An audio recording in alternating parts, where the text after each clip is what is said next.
Bienvenue sur Geek & Fit, l'objectif de cette chaîne autour du sport est simple, remettre l'individu, c'est-à-dire toi qui regardes la vidéo, au centre des priorités. Formulé autrement, mon objectif c'est que tu progresses. Pas de méthode miracle, magique, pas de bullshit, je te donne mes sources en description et je te dis quand j'en ai pas. Je vais peut-être utiliser des mots compliqués, je vais sans doute avoir l'air condescendant. Ne t'y trompe pas, c'est parce que je veux t'expliquer des choses sans pour autant te prendre pour un ou une idiote. Pour progresser, il y a deux solutions.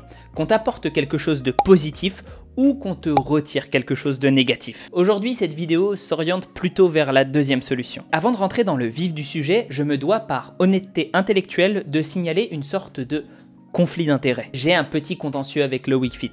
Rien de bien méchant, mais j'aimerais éviter qu'on ne m'accuse de vouloir me venger sur lui ou quelque autre sornette. Si cela ne t'intéresse pas, tu peux directement aller à la partie suivante dans le sommaire de la vidéo. Il s'avère que nous nous entendions a priori bien, jusqu'à ce qu'un jour, je ne me souviens plus à quelle occasion, il envoie un commentaire sous un de mes posts Instagram auquel il me semble avoir répondu. Il y a eu mes interprétations de sa part, je lui ai envoyé une note vocale en privé pour tenter d'expliquer qu'il y avait quiproquo. Je ne pense pas qu'il l'ait écouté car il a répondu complètement à côté du message et depuis, basiquement, il ne m'aime pas et trouve que j'ai la grosse tête. Chose qui se discute par ailleurs, franchement, c'est tout à fait possible, hein. Tout le monde a le droit d'avoir un avis sur ma personne et je ne suis pas le plus objectif pour juger de ce que je suis. En revanche, bon, j'apprécie moyen le fait qu'on se mette à me cracher dessus publiquement sur Twitter. Mais ceci n'est franchement pas une incitation à aller lui faire des reproches, le harceler ou même mal le juger. Souvenez-vous que je vous présente l'histoire de mon point de vue.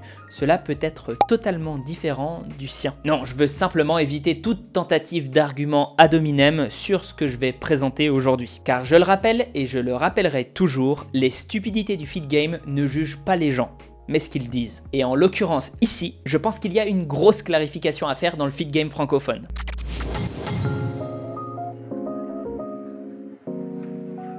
Après cette grosse introduction, rentrons dans le vif du sujet. Un membre de mon Discord est venu me voir en me disant qu'il s'était un peu engueulé avec Loïc, décidément. Sur le sujet de la surcharge progressive, il y a apparemment un petit moment et que, comble du comble, la dernière vidéo qu'il a sortie portait précisément là-dessus. Intrigué par le principe d'une progression sans surcharge progressive, je suis allé voir de quoi il en retournait.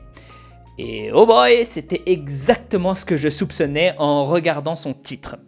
Loïc n'a vraisemblablement pas la bonne définition de la surcharge progressive. Pour justifier mes propos, laisse-moi te mettre quelques extraits de sa vidéo. Les gros muscles sont trop cantonnés sur la surcharge progressive. Tu vois, par exemple, sur ce type de training là, qu'est-ce que tu veux faire une surcharge progressive? Tu vois, à la limite, juste sur ta première série où tu as le plus de force, tu peux à la limite essayer de quantifier, mais si c'est un jour 100, tu feras forcément moins que la séance qui a précédé. Tu n'arrives pas à 150 kg, tu n'arrives pas à 90 kg. Tu baisses, tu augmentes ton volume de reps, tu augmentes ta temporisation, tu varies tes résistances. Et le gars qui va essayer de quoi qu'il en soit, même sur un jour 100, se la donner à fond, c'est lui qui progressera. Et tant que les gros muscles se cantonneront trop sur la perf, sur la surcharge progressive, sur tout ce facteur là, eh ben il y aura de la stagnation. Les gros muscles ne sont pas bien armés en termes de savoir pour répondre aux critères de la surcharge progressive qui s'impose. Ces derniers se concentrent bien trop sur le quantifiable de leur perf plutôt qu'à améliorer les exos d'assistance qui permettront de grind une nouvelle surcharge progressive. Ce qu'il semble dire, d'après ce que je comprends, c'est si tu ne peux pas augmenter ta charge de travail, alors augmente autre chose, comme le volume d'entraînement ou ton nombre de reps à la même charge. Bro, tu peux pas dire ça, ça n'a pas de sens. Le concept de surcharge progressive, ça n'est pas augmenter le poids sur la barre au fur et à mesure de tes séances. Non, c'est assez bien résumé par un influenceur anglophone s'appelant Greg Doucette, à savoir Train hard. How hard? Harder than last time. Ça implique la charge sur la barre, oui,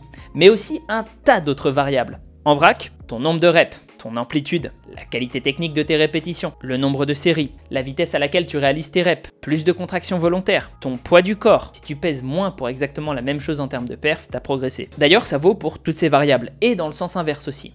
À comprendre comme, tu peux savoir que tu as progressé si sur au moins un de ces critères, tu fais mieux, sans avoir régressé sur les autres évidemment. Et avant de recevoir des commentaires là-dessus, le temps de repos aussi, ça peut compter. Mais honnêtement, comme on parle d'hypertrophie, ça n'est pas très important, pour un tas de facteurs que je ne développerai pas aujourd'hui car la vidéo doit avancer. Retiens juste que ça a beaucoup plus de sens quand on s'entraîne pour devenir plus endurant. Ce que dit Loïc en définitive, ça n'est pas « je réussis à progresser sans surcharge progressive ». Et ouais, c'est plutôt « je ne quantifie pas ma surcharge progressive. Ça peut fonctionner pour certains, et même très bien, mais sans critère un minimum objectif, tu as plus de chances de perdre ton temps. En réalité, je pourrais arrêter la vidéo là, mais il y a encore un ou deux petits trucs à relever. Tu n'arrives pas à 150 kg, tu n'arrives pas à 90 kg. Tu baisses, tu augmentes ton volume de rep, tu augmentes ta temporisation, tu varies tes résistances. Et le gars qui va essayer de, quoi qu'il en soit, même sur un jour 100, se la donner à fond, c'est lui qui progressera. C'est lui qui gagnera du volume. C'est lui qui changera physiquement plus vite que les autres. Ça là, précisément, c'est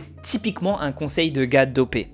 Je suis désolé de le dire aussi crûment. Quand on a des capacités de récupération hors normes, bien sûr que la motivation devient un facteur plus limitant que le surentraînement. Mais pour toi qui regardes la vidéo, si tu sous-performes de façon conséquente un jour sur ta première série par rapport à d'habitude, je te conseille vivement de considérer ça pour ce que c'est.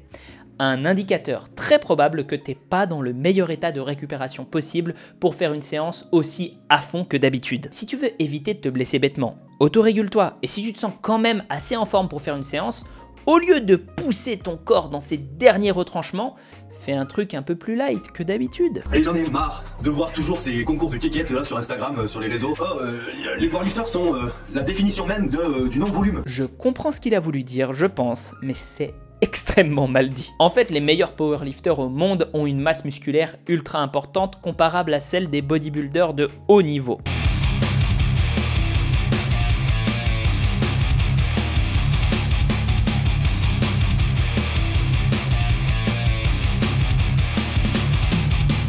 Ils sont juste moins esthétiques. La masse musculaire est même le prédicteur principal de la performance à haut niveau. Mais je pense que ce qu'il voulait exprimer, c'est que chercher à faire de l'ultra lourd pour impressionner la galerie n'est pas ce qui amène au plus de gains musculaires. En fait, c'est même pour ça que les powerlifters gardent des mouvements qu'ils appellent accessoires, orientés hypertrophie, où ils font basiquement comme les bodybuilders. Et je suis aussi d'accord sur une chose, la comparaison, ça va 5 minutes, mais si t'es pas en compétition, ça n'a aucun intérêt. C'est ce qui amène aux blessures, à des égos fragiles et à une communauté toxique de façon générale. Ça, en bodybuilding comme en powerlifting, hein. T'as vraiment un corps de lâche. T'es un faible. Sans comparaison, ça existe pas. Je sais que c'est grâce à ce type de training là que j'ai les cuisses que j'ai actuellement. Alors oui certes, vous allez dire oui mais les dents pas, mes cuisses je les ai eues d'emblée. Là cette façon là que j'ai eu de travailler, c'est un old school qui me l'a dit, il avait 40 ans, il me disait écoute les cuisses, moi j'ai toujours travaillé comme ça. Et c'est vrai que ces cuisses elles étaient fabuleuses. Là je reviens juste sur un point méthodologique. C'est un mauvais argument. C'est pas parce qu'un body old school avec des cuisses merveilleuses te dit un truc sur comment avoir les mêmes que c'est vrai. Sinon le curl pupitre ça marcherait du tonnerre. Après tout, c'est Larry Scott avec ses biceps de malade qui recommandait ça. Spoiler, c'est un des exercices les moins efficaces pour faire travailler tes biceps. Alors, c'est mieux que rien du tout, hein, mais moins bien que du curl standard par exemple, ne serait-ce qu'en termes de ressenti. Si vous voulez PR, allez en powerlifting, allez en haltérophilie, ce sont des sports qui ont les perfs comme preuve d'avancement. Je suis d'accord, la course à la charge la plus lourde soulevée en muscu n'a pas de sens. Et je pense que c'était le message global de la vidéo. C'est pour ça que je ne veux pas dire que Loïc est de mauvaise foi et qu'il n'a rien compris. Mais l'important dans la vie, c'est la nuance, c'est la méthode. Si j'ai lancé cette série de vidéos, c'est en partie parce que j'en ai marre de voir des gens donner des conseils globalement positifs, mais qui mettent de la confusion partout. On peut se retrouver avec des recommandations contraires qui sont pourtant issues de la même information de base. Et ça me rend fou, parce que ça retarde la progression des pratiquants de façon considérable. Pire, ça décrédibilise complètement le monde du sport qui passe pour un ramassis de charlots. Et à qui, ou plutôt à quoi s'en remet-on dans ce genre de cas ? À la seule chose qu'on puisse voir, le corps des coachs. Si la génétique et le dopage n'avaient pas un rôle prépondérant dans l'obtention de ces derniers, ça serait pas un problème.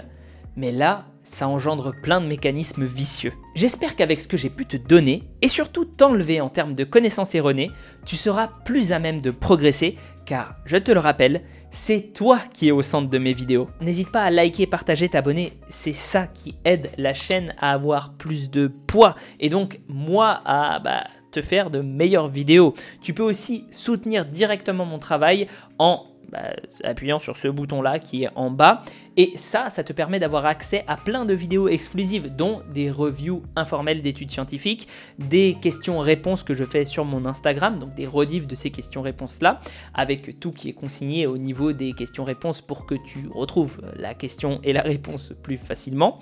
Tu peux aussi avoir accès du coup grâce à ça à toutes les vidéos que je fais en avance. Dès que je les upload, en fait, je les mets là-dedans. Et puis après, ça peut mettre, je sais pas, une semaine, des fois un mois avant qu'elles sortent.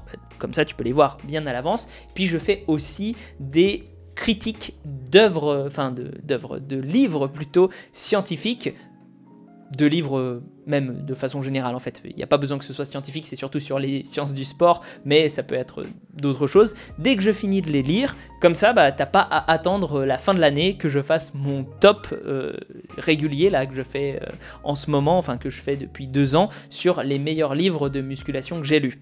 Et puis, bah, sinon, c'est tout. Ah oui, il y a quand même, si j'allais oublier, le Discord sur lequel bah, on fait des animations, et la chaîne Twitch. Je live, ou en tout cas j'essaye de le faire toutes les semaines, sur les sujets les plus hot du fit game. Et je parle pas de trucs salaces, hein. Je veux dire les choses qui sont le plus à la mode. Et sur ce, prends soin de toi. Et à la prochaine. Je le rappelle, je trouve des sujets, surtout grâce aux spectateurs qui trouvent des trucs un peu incongrus. Donc, n'hésite pas à m'en envoyer sur Instagram.